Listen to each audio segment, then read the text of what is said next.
자, 오늘 이제 내가 아마 저번 녹화 강의 때 리스그래피를 세 개의 부분으로 나눠서 설명을 드리겠다고 얘기했고요. 첫 번째가 광원, 라이소스에 대한 얘기였습니다.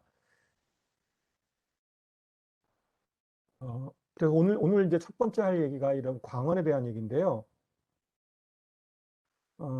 여기 보시면 당연히 리스토그래피의 추세는 보다 작은 패턴의 사이즈, 보다 작은 피처 사이즈를 구현하기 위해서 더 고해상도의 그런 리스토그래피 쪽으로 향하고 있겠죠.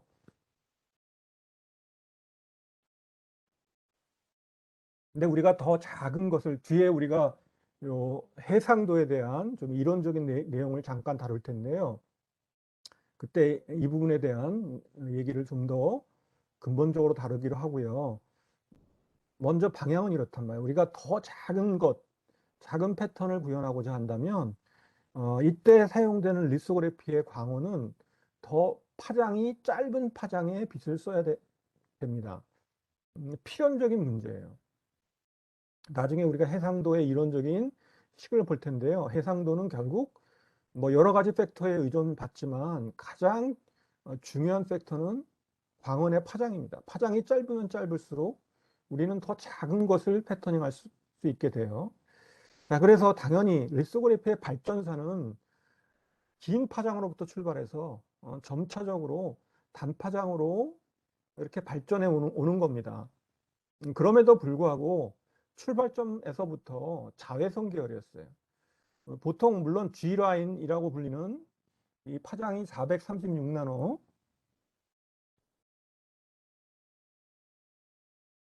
그 다음에 한 2, 30년 전이죠. 지금도 사용되고 있어요. 이 R라인은 365나노미터. 바로 이 두 개의 광원이 주류를 이뤘던 시절이 있습니다. 지금도 여러분들 주적 공정 여러 개의 단계, 우리가 뭐 20몇 개 마스크를 쓰지 않았습니까? 리소그래피 스텝이 여러 개가 있었는데요. 그 모든 리소그래피 스텝들이 뭐 KRF나 ARF 또는 뭐 요즘 최근에 도입되고 있는 EUV 리소그래피를 쓰는 건 아닙니다. 예를 들어서 웰 같은 경우는 무지무지하게 크거든. 사실 뭐 다른 크리티컬 스텝에 비해서는 웰 같은 경우는 정말로 바다처럼 큽니다. 어마어마하게 많은 모스펫들이 이렇게 모여 있는 하나의 큰 영역을 웰로 형성하기 때문에 웰은 굉장히 커요. 근데 이런 웰 마스크를 그렇게 비싼 뭐 EUV나 ARF 장비로 굳이 할 필요가 없는 거죠. 이거는 여전히 지금도 생산 라인에서도 아이라인 스태퍼로 해도 전혀 문제가 없는 겁니다. 섞여 있는 거죠. 지금도 생산 라인에는 뭐 여러분들 모든 장비를 다 최첨단의 리소그래피 툴로 깔았을 것이라고 그렇게 생각할 필요가 없는 거죠. 당연히 이런 큰 패턴들은 기존의 장비만으로 충분한 겁니다. 보통 내가 이제 인더스트리에 경험한 것은 아이라인부터 경험을 하기 시작했습니다. 어, 아이라인이라는 게 상당히 또 줄을 이뤘던 기간도 오래됐고요. 지금도 우리 뭐 동국도의 민트에 있는 이거는 뭐 스태퍼나 스캐너는 아니지만 어, 리소그래피 툴이 하나 있는데요. 그것도 역시 아이라인입니다. 아이라인은 365나노미터의 광원을 사용하는 라이트 소스를 우리가 아이라인이라고 부르죠. 어, 물론 UV에 해당합니다. 이 G라인과 R라인은 보통 어떤 광원을 사용하게 되느냐? 여기 머큐리 램프, 수은 램프를 사용하게 됩니다.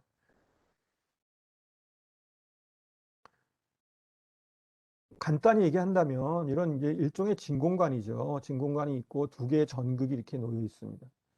여기에 이제 아르곤을 먼저 충전시키고요. 여기에 머큐리를 집어넣죠. 이 아르곤이 플라즈마화 되는데요. 이 플라즈마에 대한 얘기는 우리가 씬 필름 쪽에 넘어가서 좀 더 디테일한 내용을 다루기로 하고요. 이게 사실 반도체 공정 기술의 거의 반수 이상이 바로 이런 진공과 관련돼 있고, 또 진공을 이용한 이 플라즈마라는 것을 아주 광범위하게 사용하고 있죠. 씬필름이나 에칭 쪽에서 특히 많이 사용하고 있는데요. 어, 자, 아무튼 플라즈마라는 상태가 뜨게 됩니다. 그래서 이 플라즈마에 의해서 유입된 소량의 머큐리, 순이 베이퍼라이즈 돼요. 그래서 이제 정식 명칭은 머큐리 베이퍼 램프입니다. 순 증기 램프죠. 이게 증기화된 머큐리들이 발광을 일으켜요. 일종의 플라즈마 스테이트로 플라즈마 스테이트가 왜 그럼 빛을 내게 되느냐?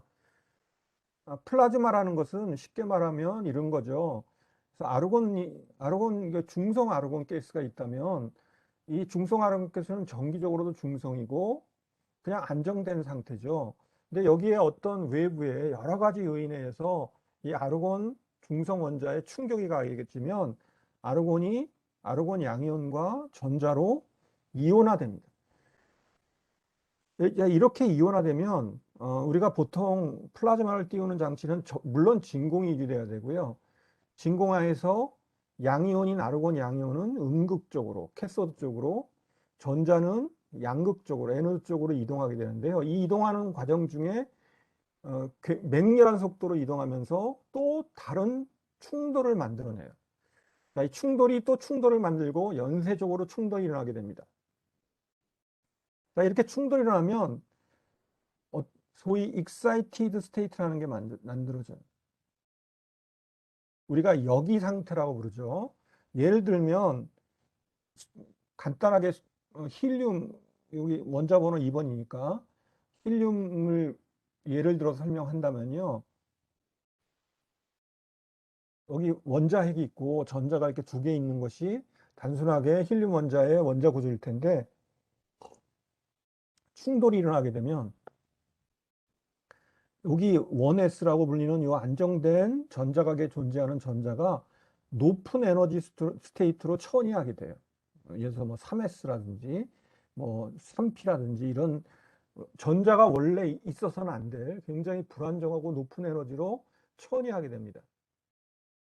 당연히 여기에 존재하는 전자는 매우 불안정하기 때문에 이내 떨어지려고 해요. 자, 그래서 이렇게 역이된 상태, 힐륨이 원래 1s의 전자 두 개를 거느리고 있는 게 가장 안정된 상태이긴 하지만 충돌이라는 외부의 에너지를 통해서 어떤 3s면 3s라는 상태로 전자 하나가 높이 치솟은 상태를 우리는 힐륨의 excited state, 역이된 상태라고 불러요. 굉장히 불안정하죠. 그래서 이런 상태를 우리는 뭐 힐륨 스타 이렇게 표현을 하죠. 힐륨의 역이된 상태, excited state라고 합니다. 자, 이런 것들이 마구 생겨나요. 플라즈마에는 이런 불안정한 excited state들이 막 생겨나고, 이런 것들은 매우 불안정하기 때문에 전자가 다시 원래 원의 스테이트로 돌아가면서 이 과잉 에너지가 방출되게 되는데요. 이 에너지가 빛으로 방출된단 말이에요. 이때 우리가 느끼는 것을 글로우 디스차지라고 해요. 글로우, 영어에서 글로우 하면 광채란 뜻 아닙니까? 여러분들 네온 사인 보면 밝게 빛나죠. 네온 사인도 결국 플라즈마를 이용하는 건데, 이런 소위 역이된 상태의 그 원자들이나 또는 이온들이 안정된 상태로 돌아가면서 방출하는 빛이 이런 그 플라즈마의 광채, 빛을 만들어내게 됩니다. 바로 이런 빛을 이용하는 거예요. 이 머큐리 램프에서는 머큐리의 플라즈마 스테이트에서 이런 다양한 파장의 빛들이 발생하는데요. 물론 아일라인이라고 불리는 365 나노미터, 365 나노미터만 방출하는 것이 아니라 파란색 계통의 가시광선 빛도 방출하고 스펙트럼처럼 이렇게 발생합니다. 여러 파장의 빛들이 발생하는데 그 중에 우리가 아일라인을 이용하는 거예요. 365 나노미터의 자외선 계열의 빛을 사용하는 겁니다. 자, 이 아이라인 스태퍼라고 불리는 리소그래피들이 꽤 오랫동안 사용되어 왔습니다. 주로 여기 보면 0.5 마이크로미터, 0.35 마이크로미터의 넓이, 이게 우리가 해상하는 패턴, 미니멈 피처 사이즈를 얘기하는 건데요. 그러니까 한 500나노에서 350나노 정도를 우리가 디파인할 때 널리 사용했다는 거예요. 근데 내 기억에는 이거보다 더 작은, 항상 푸시를 합니다. 기존 장비 갖고 더 극한까지 사용을 하게 되는데요. 거의 200나노까지, 200나노까지 이 아이라인을 사용했던 것 같아요. 그 다음에 등장한 광원이 이제 엑시머 레이저 계열의 딥UV입니다.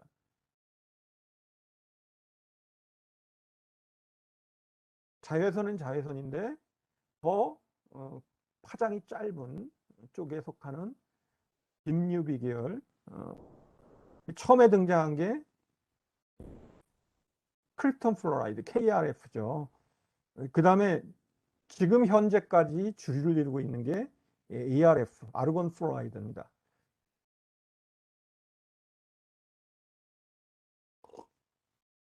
그러니까 두 개를 다 우리가 그냥 보통 딥UV라고 하죠. 이 그 딥UV 계열의 광원들은 공통적으로 바로 이 엑시머 레이저 계열이라고 이제 부릅니다. 그래서 엑시머란 여러분들 사전을 찾아보면 사전에도 잘 안 나오는 말인데요.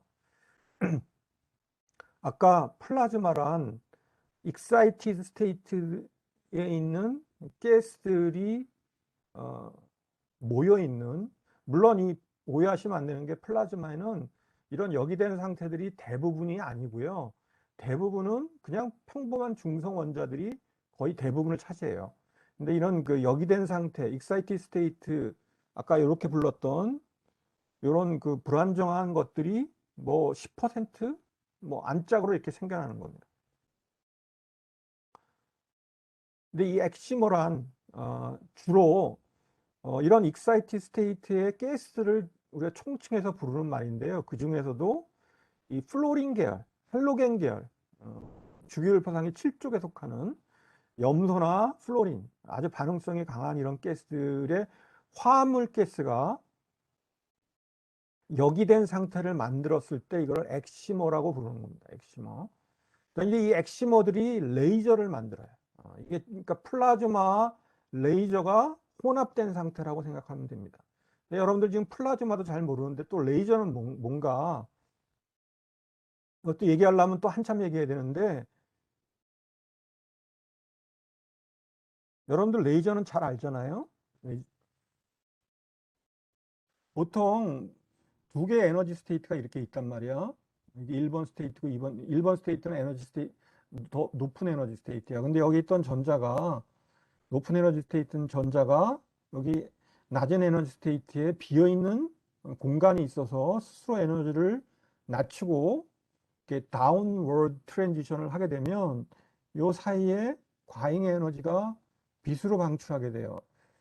이런 빛은 레이저가 아닙니다. 이런 걸 우리가 스폰테니어스 이미션이라고 부르죠.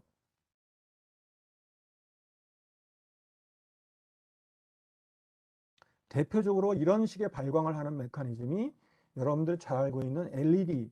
LED가 반도체에서 여기가 컨덕션 밴드고 여기가 밸런스 밴드라면 바로 이 컨덕션 밴드와 밸런스 밴드 사이에 전자들이 이렇게 스스로 에너지를 낮추고 떨어짐으로 인해서 빛이 방출하는 메커니즘이 바로 LED의 발광 메커니즘이라고 할 수 있는데요. 레이저는 달라요. 발광의 메커니즘이. 보통으로는 높은 에너지 스테이트의 전자들이 희박해요. 낮은 에너지 스테이트에. 왜냐하면 전자들은 낮은 에너지 스테이트를 먼저 채우고 빈 공간이 없으면 높은 에너지를 채우려고 하는, 이것이 자연 법칙이에요. 분포상 그런 분포를 가지려고 합니다. 그런데 여러 가지 방법을 이용해서 높은 에너지 스테이트의 전자들을 많이 모아 놓는 거야. 그리고 아래쪽에는 전자들이 희박하게 만들어져요. 이런 것을 우리가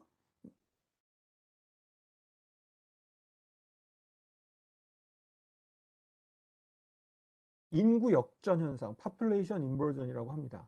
자, 이렇게 만드는 방법에는 여러 가지가 있지만 여러분들 뭐 그거는 생략하도록 할게요. 자, 이렇게 레이저를 만들기 위해서 첫 번째 전제되어야 될 것이 높은 에너지 상태에 원래는 희박해야 될 전자들의 밀도를 높이 만들어주는 것이 첫 번째 필요하고요. 자, 이 상태에서 외부에서 빛이 들어온다고 생각해요. 빛이란 입자적으로는 포톤이라는 입자의 성격을 갖고도 있지만 전자기파의 일종이기도 하죠. 파동의 성격을 갖고 있습니다. 자, 즉 전자기파란 일렉트릭 필드의 오실레이션이기도 해요.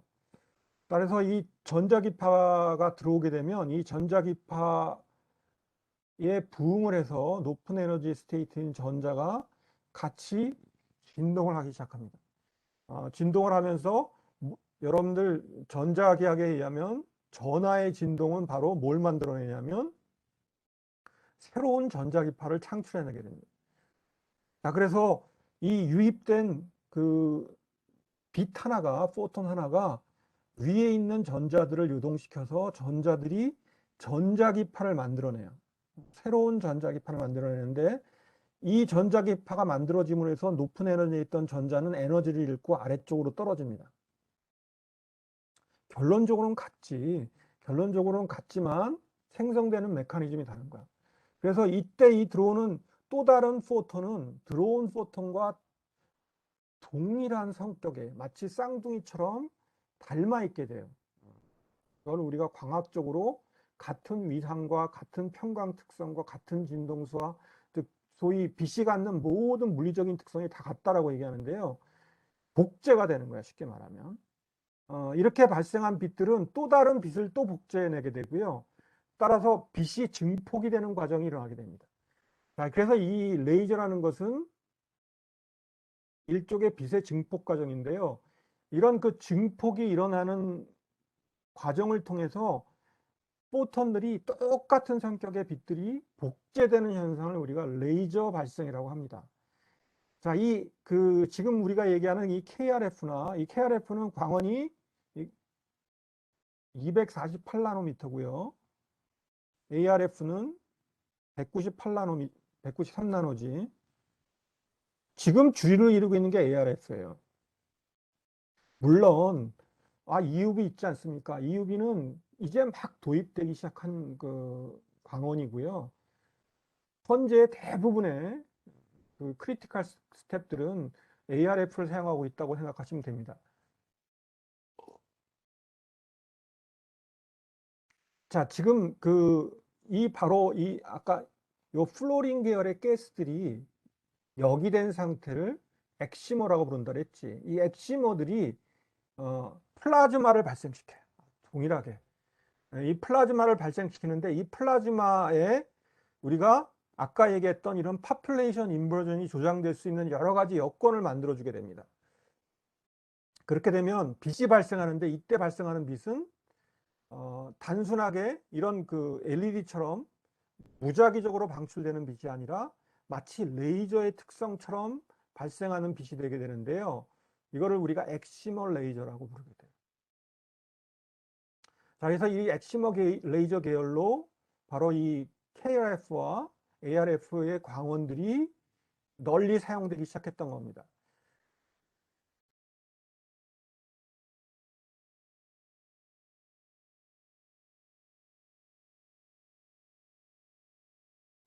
KRF는 여기 보면 약 0.25 마이크로미터까지 사용됐다라고 얘기하고 있는데 여러분들 교재상에는 제가 현장으로 본 바로는 거의 얼마까지 푸시를 했냐면 거의 180나노까지 썼습니다.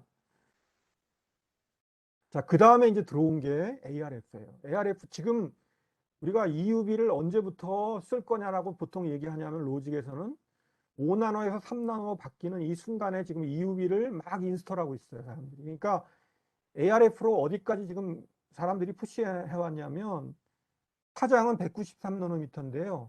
거의 5나노 내지는 7나노까지도 쥐어짜서 써왔다는 겁니다.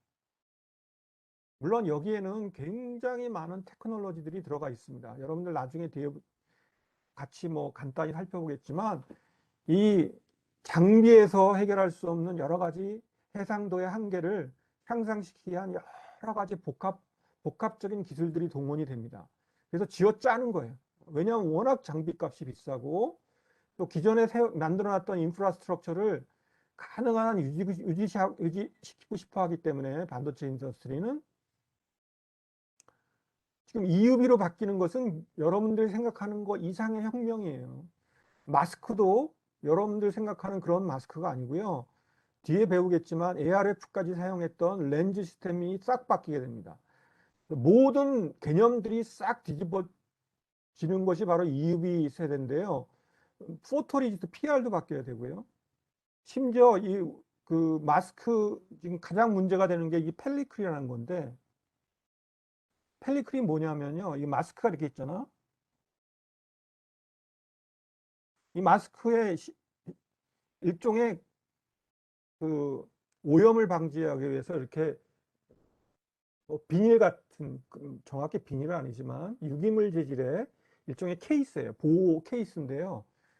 어, 옛날에 ARF까지는 아무 문제가 없던 이런 펠리클이라는 것이 EUV로 넘어오면서 심각한 문제로 등장하기 시작합니다. 이 펠리클을 안 쓰면 마스크가 자꾸만 오염이 되거든. 그러니까 펠리클을 반드시 쓰게 되는데, 이 펠리클이 에서 빛의 흡수가 너무 많이 일어나는 거예요. 그래서 이 펠리클이 해결이 안 되니까 EUV 다른 게 다 해결해도 펠리클 때문에 지금은 많이 해결됐다라고 들었는데요. 이런 사소한 거 하나조차도 다 문제가 돼요. 자, 그래서 아무튼 여러분들이 이런 그 여러 개 광원 단계를 거쳐서 최종적으로 지금 가장 첨단의 광원이라고 할 수 있는 게 EUV죠.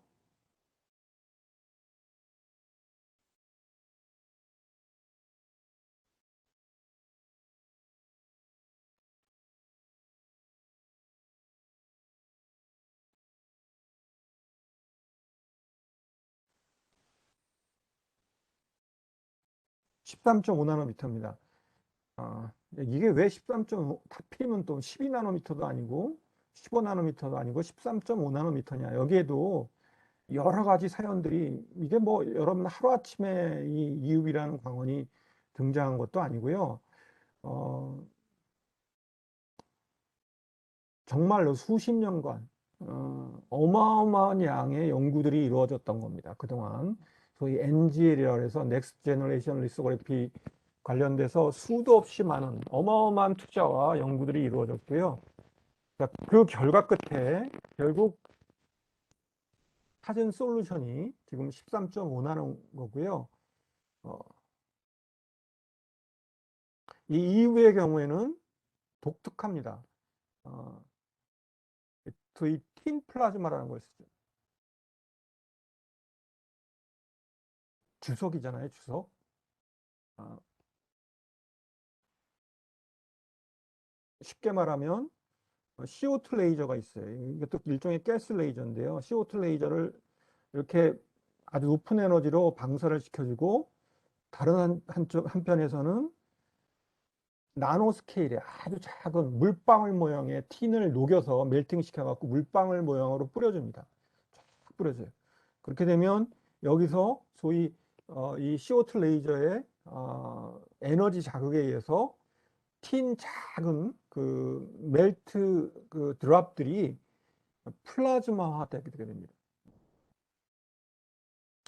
자, 여기서도 여러 종류의 파장의 빛들이 발생하는데, 우리가 아주 효과적으로 그 13.5나노의 아주 익스트림 단에 있는 UV 빛을 얻을 수 있게 되는 겁니다. 그래서 이 UV가 이제 등장하기 시작한 거죠. 여러분들 잘 알다시피 어, ASM이라는 회사에서 거의 뭐 유일하게 전 세계에서 생산하고 있는 장비죠. 어, 지금 여태까지 생산한 총 대수가 200대를 넘지 않았다고 하니까, 양산 장비로 따진다면 1년에 생산할 수 있는 대수도 그렇게 많지 않은, 몇십 대도 안 되는 것 같아요. 예, 워낙 장비가 복잡하고 아시다시피 굉장히 한 대에 거의 2천억 하지 않습니까?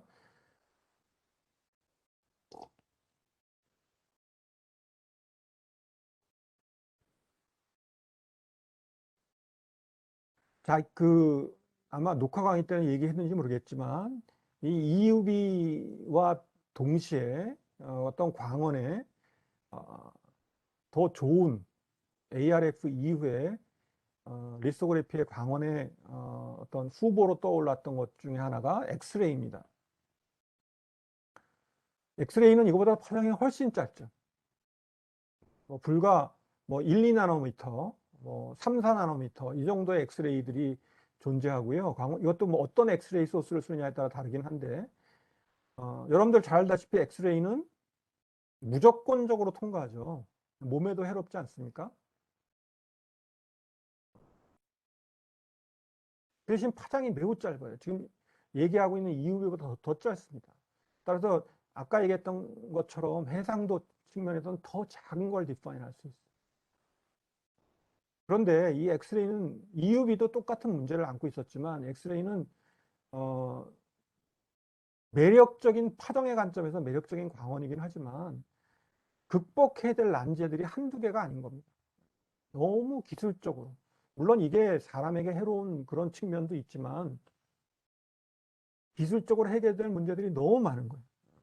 그래서 엑스레이 리소그래피 한때 굉장히 많이 연구됐지만 지금은 바로 EUV가 이제 대두되면서 이제 어떻게 페이드 아웃 했죠. 이것 또 다른 것들이 이제 일렉트론 빔.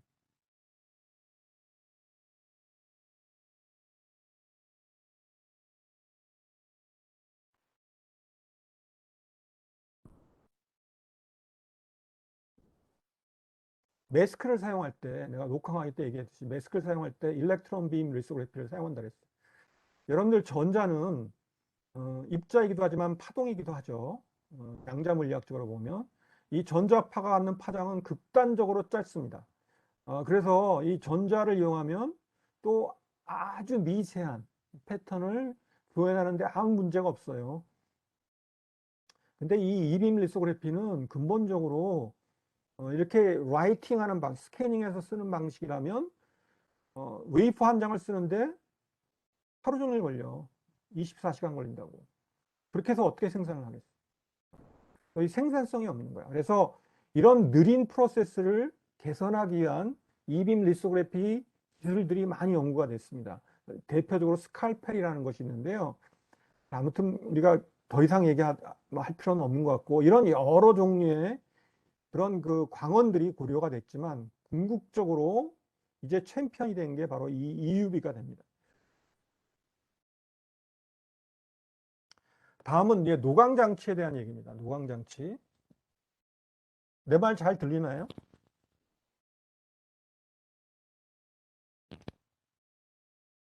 네. 크게 두 종류를 나누어서 생각할 수 있어요. 첫 번째가 소위 1대1, 우리가 이게 프린팅 시스템이라고 하죠, 그냥.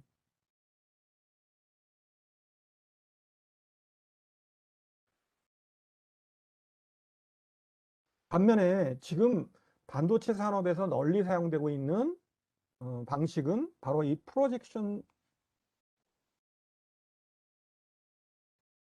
원투원 프린팅이라고 한다면 이건 프로젝션 시스템이라고 할 수 있습니다.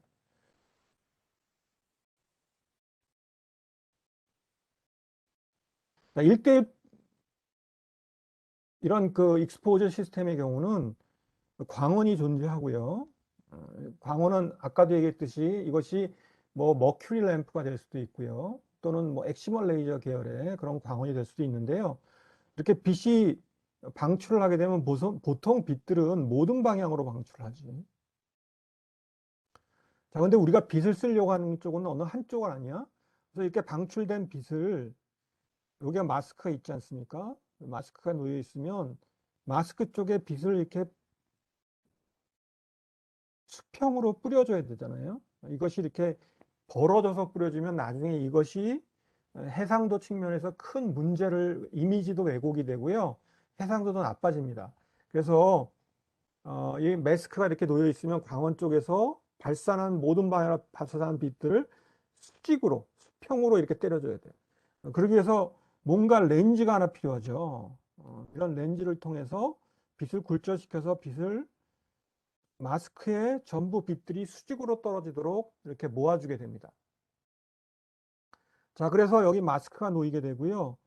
1대1 시스템의 경우는 마스크에 그려져 있는 그 크기가 정확히 웨이퍼에 그려지는 크기와 같은 1대1로 매핑이 된다는 데 있는 거예요. 즉, 왜냐하면 여러분들 보시다시피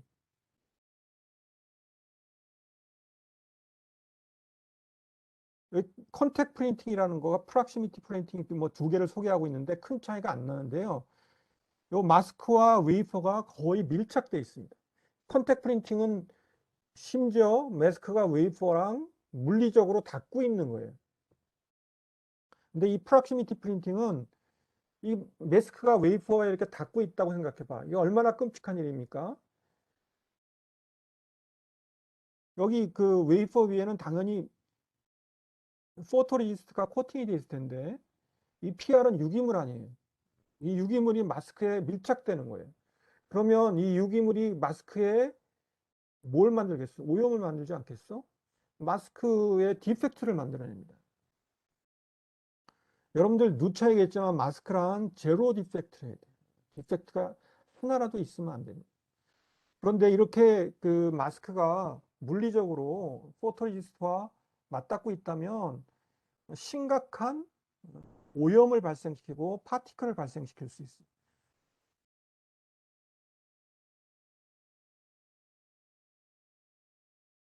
그래서 여기 보면 unacceptable defect density. 우리가 리소피를 하는 과정 중에 너무 많은 다량의 이런 디펙트 덴시티가 발생하게 됩니다. 요 컨택을 가깝게 마스크와 웨이퍼를 가깝게 되면 될수록 우리가 좋은 해상도를 가질 수 있는 건 사실이에요.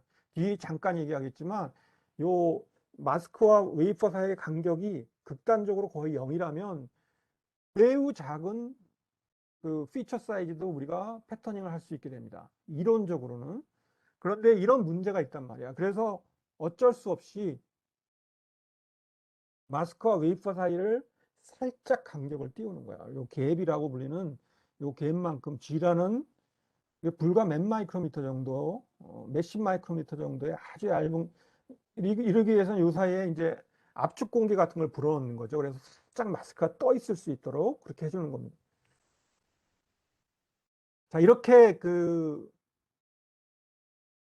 간격을 살짝 띄워서 우리가 어느 정도 마스크에 발생하는 그런 오염을 억제시켜 주도록 만든 이런 1대1 프린팅 시스템을 우리가 프락시미티 프린팅이라고 합니다. 보통 연구소 레벨에서 널리 사용되는 그런 일종의 리소그래피 툴이라고 할 수 있어요. 동국대에 있는 그 우리 전자공학과에 있는 리소그래피 툴도 바로 이런 그 시스템에 속하고요.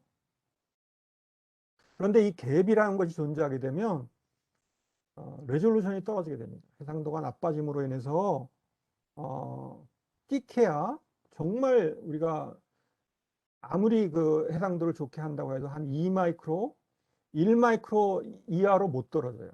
해상도가. 보통 한 2에서 3마이크로미터 정도. 우리가 이것도 어떤 광원을 사용하느냐에 따라 다르긴 한데 통상 아이라인을 사용한다고 한다면 그 정도가 거의 맥시멈입니다. 자, 그래서 이런 여러 가지 문제점들이 존재해요. 이런 1대1 프린팅 시스템은. 그래서 이 실리콘 인더스트리에서 채택하고 있는 시스템은 이런 1대1 시스템이 아니라 보통 4X 내지는 5X라고 불리는 이런 그 소위 그 매그니피케이션 레이저. 그러니까 그 마스크에 그려져 있는 그림이 실제 웨이퍼에 여기에 이런 그림이 그려져 있다면 실제 웨이퍼에 이게 약 4분의 1 내지 5분의 1로 축소돼서 그려지게 된단 말이에요. 그러니까 마스크가 4배 내지 5배의 매그니피케이션, 확대가 되는 이미지를 갖는 거예요. 그 얘기는 뭐냐면 실제 매스크에 그려진 모양이 4분의 1 내지 5분의 1로 축소돼서 리덕션 돼서 웨이퍼의 이미지로 만들어지는 그런 시스템이 바로 프로젝션 시스템입니다.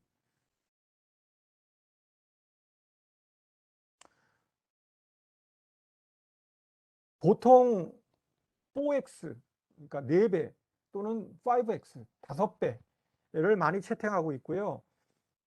최근의 시스템들, 특히 EUV 같은 경우는 4x를 사용하고 있고요. ARF는 4x, 5x 다 있는 것 같습니다.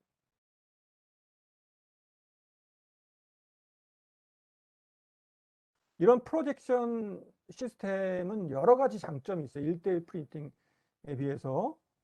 아까도 얘기했듯이 매스크가 웨이퍼랑 상당히 멀리 떨어져 있어요. 멀리 떨어져 있고 모든 것들을 렌즈로 우리가 집속해서 사용하기 때문에 디펙트 덴시티가 컨트롤하는 측면에서 유리합니다. 그리고 레졸루션도 매우 좋아요. 이 프락시미티 프린팅에 비해서. 또 가장 중요한 것 중에 하나가 이 생산 속도입니다. 보통 시간당 거의 1분에 한 매, 웨이퍼 한 장을 쭉 찍는데요. 이게 거의 한 1분 안짝으로 이렇게 찍는 거야. 즉 1시간에 거의 60매씩 이렇게 찍는다.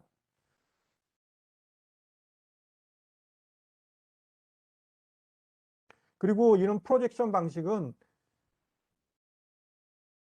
실제 우리가 10나노의 패턴을 웨이퍼에 그릴 거면 마스크에는 이거의 4배 내지 5배의 큰 이미지를 그려놓기 때문에 40나노 내지는 50나노미터의 패턴이 마스크에 그려지게 된다. 그래서 우리가 마스크를 제작하는 측면에서도 유리해요.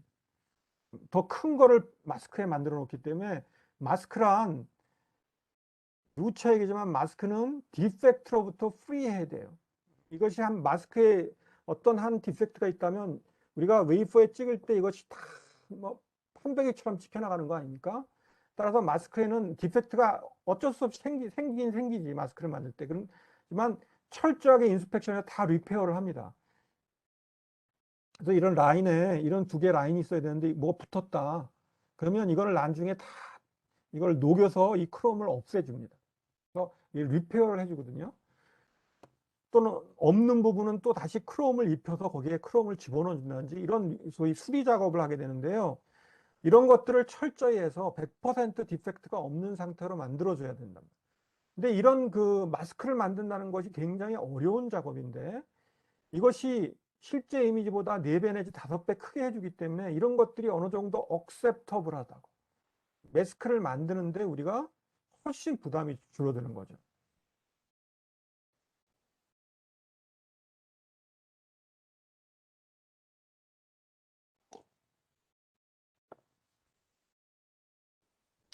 자, 그러면 지금부터 우리가 리소그래피 시스템에서 우리가 가장 중요시하고 있는 해상도, 레졸루션이라고 하죠.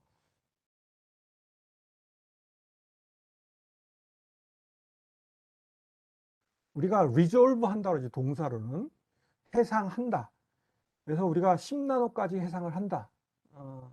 그러면 이 10나노까지 해상을 할 수 있다는 게 도대체 뭘 의미하는 건지, 우리가 막연히 알고 있는 그 해상이라는 것이 무엇인지, 이미지를 resolve, 우리가 구분할 수 있다는 겁니다. 예를 들어서 여러분들이 저 멀리 벽에 한 1m 정도 떨어진 벽에 2개의 점을 가깝게 찍고 1m 정도 떨어져서 보면 2개의 점을 2개의 피사체로 인식할 수 있을 거예요.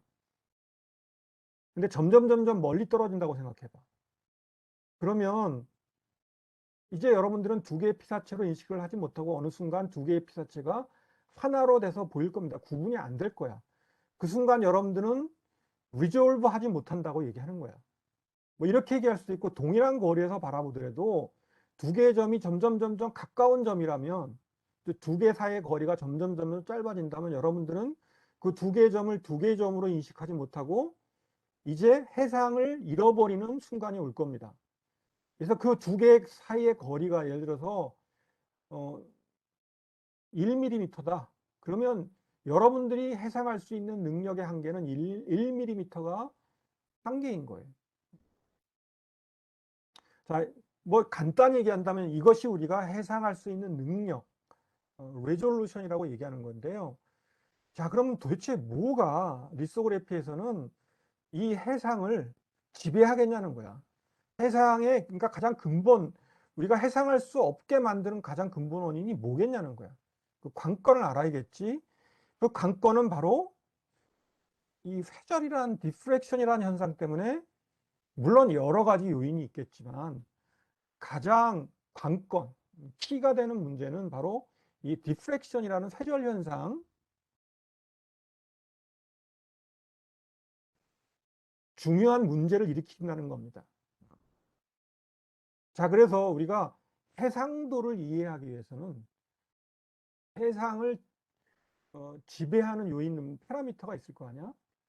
아까 파장이 짧고, 광원의 파장이 짧으면 짧을수록 우리는 더 작은 것을 해상할 수 있다 그랬죠. 그러니까 해상도가 좋아지는 거예요.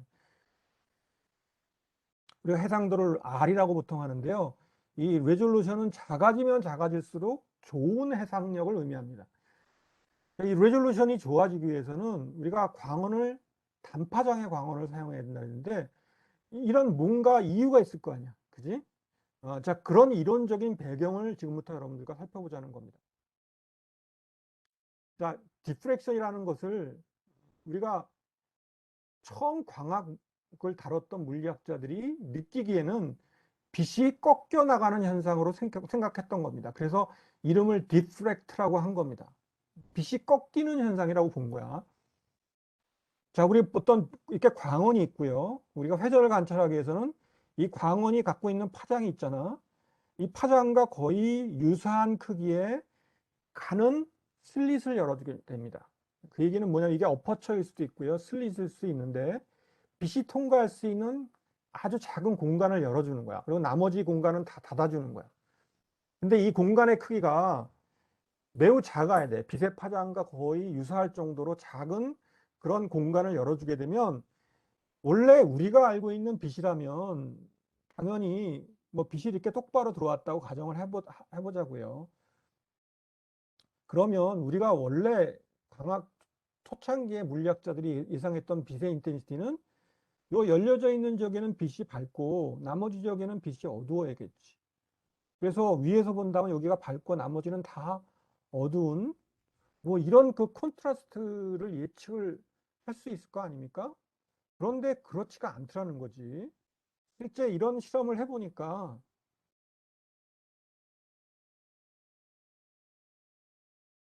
물론 아주 밝은 빛이 요 슬릿을 통해서 밝은 패턴을 만드는 건 맞지만 빛들이 이렇게 점점 빛의 강도가 약해지면서 이렇게 퍼져나가는 현상이 보이더라니. 빛이 꺾이는 것처럼 보이는 거예요. 이렇게 빛들이 이렇게 퍼져나가는데 위에서 보면 밝은 요 슬릿 모양과 일치하는 밝은 패턴이 보이고요. 그 다음에 이렇게 동심원으로 밝은 패턴들이 이렇게 보이더라는 거지.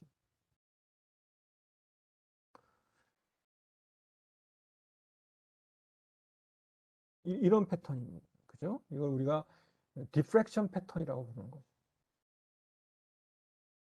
이걸 우리가 에어리의 링이라고도 부릅니다. 에어리라는 사람이 이런 실험을 많이 했던 것 같아요. 그래서 에어리가 관찰한 이런 링 모양의 회절 패턴들이 여기 이제 밝은 이거 트랜스미티드 빔이지. 투과한 그 동그란 어퍼처를 통과한 트랜스미티드 빔이고요. 원래는 이것만 보여야 되는데 주변에 이런 퍼져나가는 링 패턴의 이런 빛들이 보이더라는 거지. 자, 그래서 이런 현상을 어, 그 처음에 광학을 실험했던 물리학자들이 디프렉션이라고 불렀던 겁니다.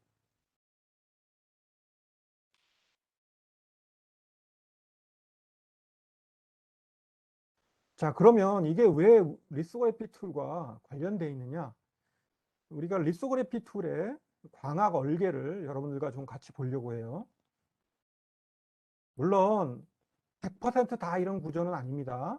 하지만 크게 보면 리소그래피 노광 툴이라고 불리는 익스포저 툴이라고 불리는 이 메인 장비들은 전체적으로 보면 이런 그 광학 월계를 갖고 있어요.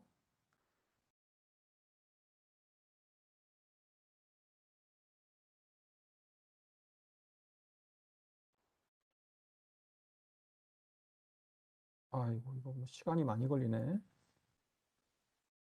자, 광원이 있습니다. 광원. 이상적인 광원은 포인트 소스라고 할 수 있겠죠. 여기서부터 이렇게 빛들이 퍼져나갑니다.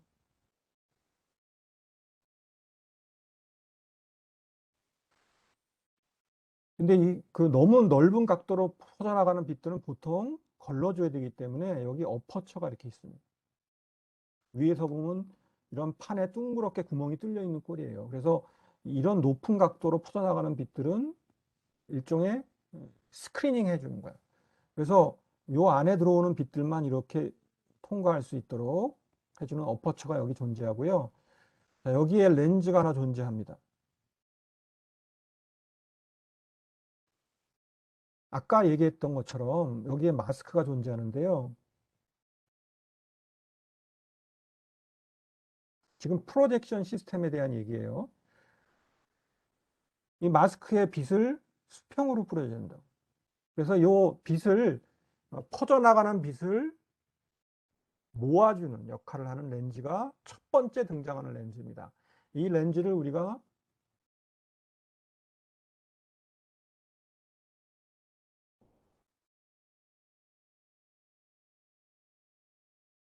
뭐 콜리메이션 렌즈, 영어에서 콜리메이트 한다는 것은 집속시켜준다 이런 뜻이죠. 콘덴서도 마찬가지로 집속한다는 뜻이고요.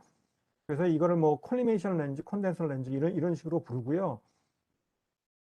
이렇게 해서 빛이 요 첫 번째 이 콘덴서 렌즈에서 집속이 되면 마스크에 뿌려주게 됩니다.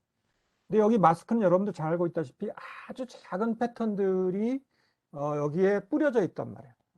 예를 들어서 여기에 크롬이 이렇게 있다면 이 크롬과 크롬 사이에 하나의 이미지가 존재한다. 일종의 마치 어퍼처와 같아요.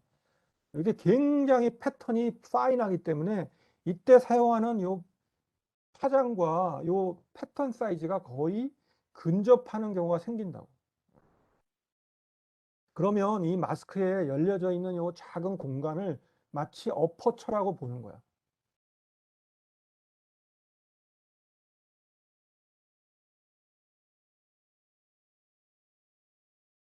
그러면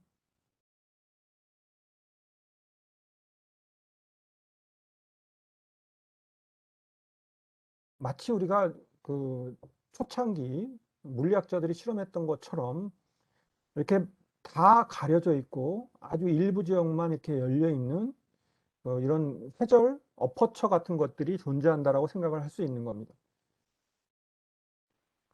그러면 일부 빛은 아까도 얘기했지만 이렇게 트랜스미터지만 이 회절하는 빛들이 발생하기 시작합니다. 요 하나의 이미, 요 A라는 이미지라고 한다면 A라는 이미지를 통해서 이런 그 각도가 다른 꺾여 나가는 여러 종류의 빛들이 발생하게 돼요.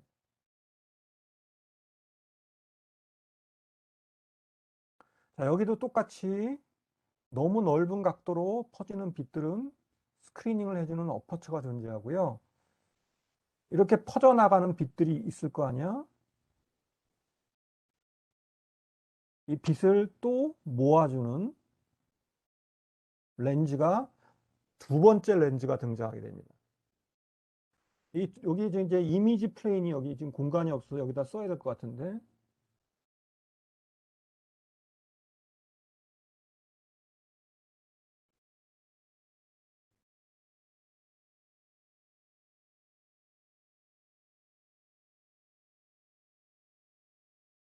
일종의 웨이퍼가 되는 거죠. 웨이퍼가. 이미지 플레인이 있는 거죠. 자, 이 렌즈를 우리가, 아이고,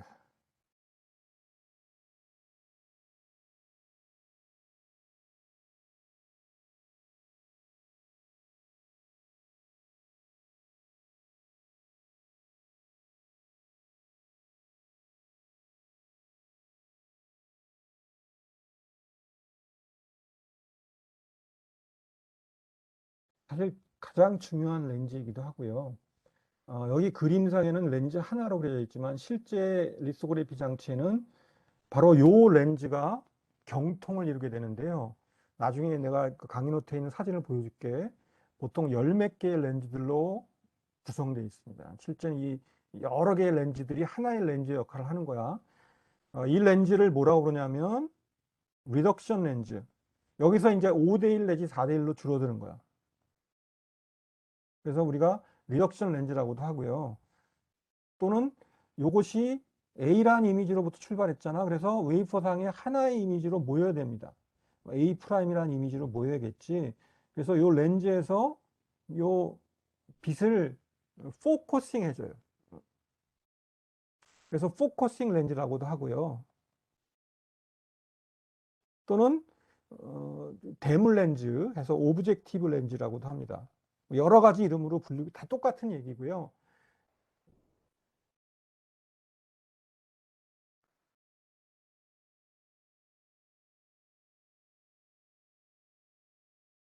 자, 여기까지 이해가 갑니까? 자, 이게 기본적인 리소그래피 장치의 그 광학 얼개라고 할 수 있어요. 자, 근데 바로 이 지역에서 회절이라는 현상이 일어나게 돼요. 디프렉션이라는 현상이 일어나게 돼요. 자, 보통 우리가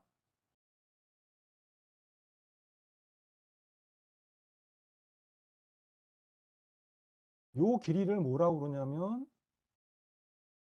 포컬 랭스라고 부릅니다. 즉, 이 어퍼처로부터 아니야, 이게 잘못했습니다. 요 렌즈로부터 이미지 플레인까지 요 거리.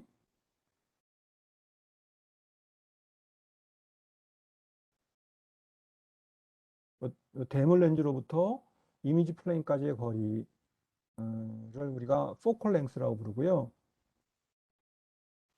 그다음에 요 렌즈, 요 오브젝티브 렌즈, 대물 렌즈의 직경을 D라고 해봅시다. 그리고 우리가 사용하는 빛의 파장을 람다라고 한다면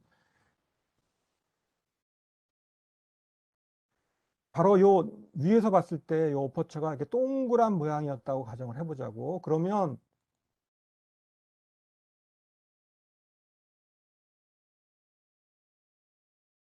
여러분들이 실제 보게 되는 회절 패턴, 실제 이게 마스크가 아니라 그냥 둥그런 어퍼처였다고 가정을 한다면 아까도 얘기했듯이 이런 형태의 회절빔을 얻게 돼요.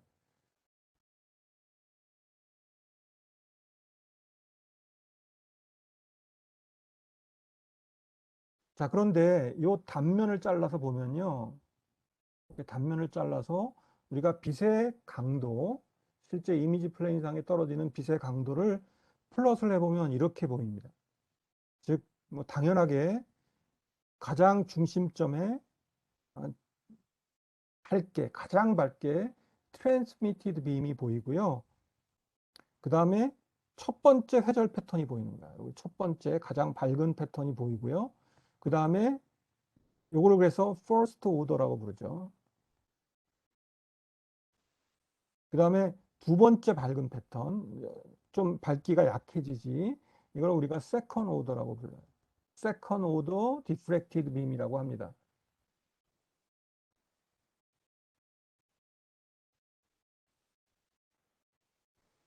이거는 이거 뭐 그러면 0차원 빔이라고 할 수도 있고요.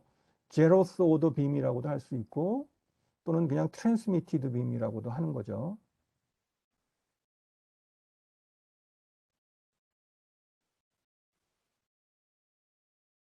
자, 그러면 빛의 강도가 이렇게 보인단 말이에요.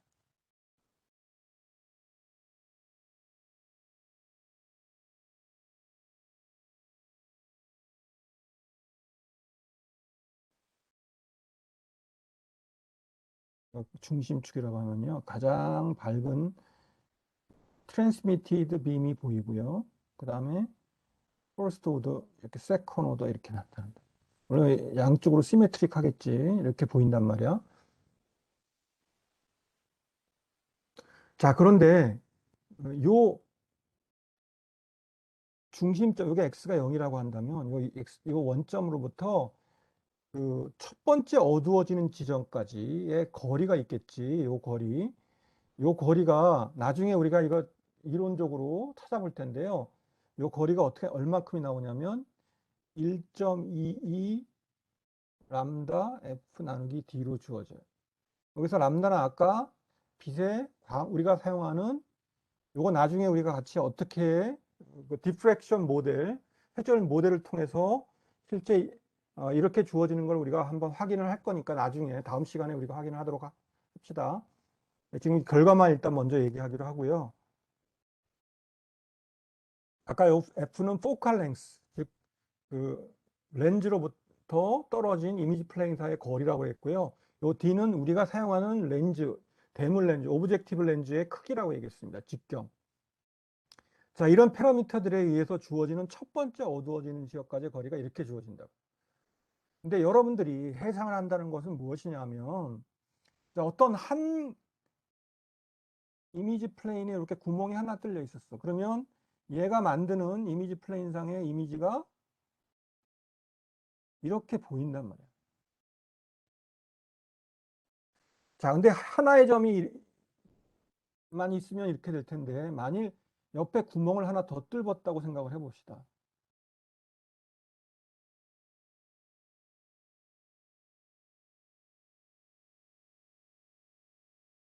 여기 A고 B라는 이미지가 또 있어요. 여기 A 프라임이라는 이미지고 이게 실제 이미지 플레인상에 투영된 이미지라고 한다면 요 B라는 이미지도 똑같이 이미지 플레인에 컨트라스트를 만들겠지.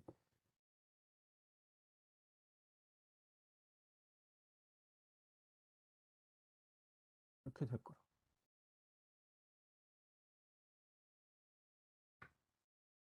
실제 여러분들이 보는 이미지는 뭐냐면 요 이미지 플레인상에서 여러분들은 바라보는 겁니다. 그죠? 여기 여러분들 눈은 여기에서 이미지 플레인에서 형성된 이미지를 보는 거라고. 그러면 여러분들이 보기에는 이 실제 요 마스크에 해당하는 요 어퍼처가 있는 이 공간으로부터 두 개의 점으로부터 형성된 이미지가 이렇게 두 개의 디프렉티드 이미지를 만들고 있단 말이야. 그런데 지금 이 경우는 A와 B라는 두 개의 이미지가 어느 정도 잘 떨어져 있지. 그래서 예를 들면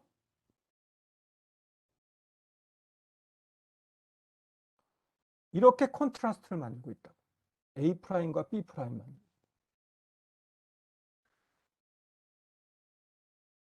따라서 이렇게 만일 이미지 플레인에 컨트라스트가 만들어졌다면 여러분들은 A라는 이미지와 B라는 이미지 대신에 A 프라임과 B 프라임이라는 이미지를 볼 텐데 실제 이 A 프라임과 B 프라임이 서로 다른 두 개의 별개의 피사체라고 인식할 수 있을 겁니다. 왜냐하면 이 강한 이미지 플레인들이 요 트랜스미티드 빔에서 만들어지는데 이 트랜스미티드 빔이 충분한 거리가 떨어져 있단 말이야. 그런데 만일 요 두 개의 어퍼처가 점점 가까워진다면 요 두 개의 트랜스미티드 빔이 점점 중첩되기 시작할 겁니다. 여러분들 보시다시피 이 정도로 가까워지기 시작하면 이제 여러분들은 이 두 개의 피사체를 더 이상 두 개의 피사체라고 인식하지 못하게 될 거라고. 무슨 말인지 알겠습니까?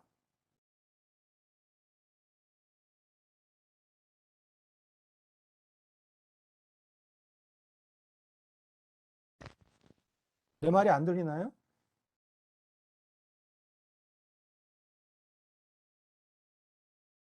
네, 이해가 가는 거지. 자, 그러면 우리가 인식할 수 있는 둘 사이의 거리가 어디가 한계겠냐는 거야. 아까 다시 보면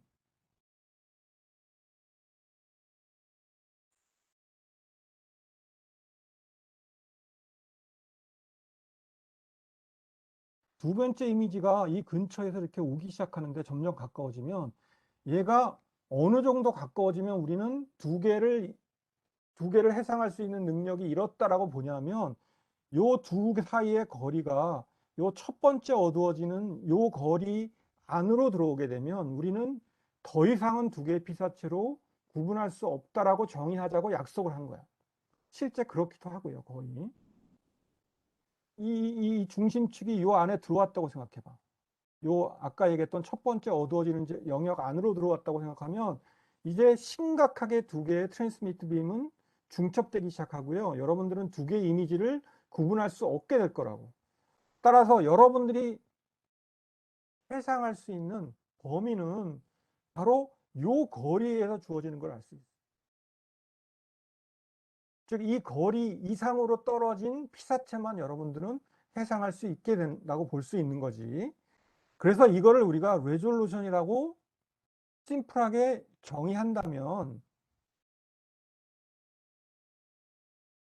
레졸루션은 작을수록 좋은 거라 했죠. 우리가 더 작은 것, 이게 100나노였는데 R 값이 50나노가 됐다면 100나노를 해상할 수 있었던 것이 50나노까지 해상할 수 있게 된 거니까 2배 해상력이 좋아진 거야. 따라서 우리가 R을 줄인다, 즉 해상도를 좋게 하기 위해서는 첫 번째 뭐가 줄어들어야 돼? 광원의 파장이 짧아져야 돼.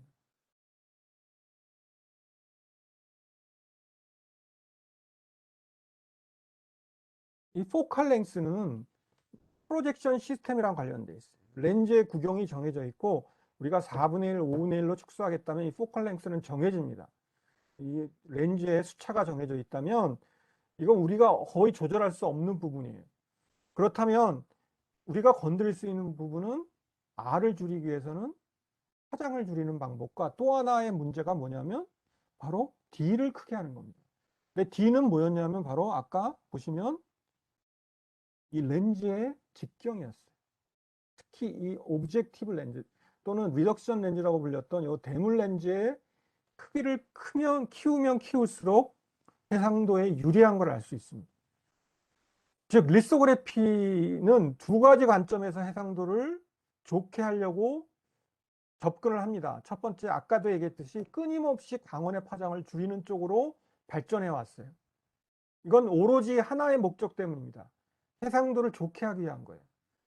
그 외의 목적은 없어요. 사실 더 어려운 문제들만 생길 뿐이야. 사실은 해상도를 좋게 하기 위한 그 외의 목적 때문에 다른 것들은 희생하는 거야. 사실. 또 하나, 우리가 레졸루션을 좋게 하기 위해서는 이 빛의 파장도 중요하지만 동시에 렌즈, 대구경의 렌즈가 필요하다. 자, 오늘은 시간이 다 돼서 영광이라서 여기까지 얘기하기로 하고요.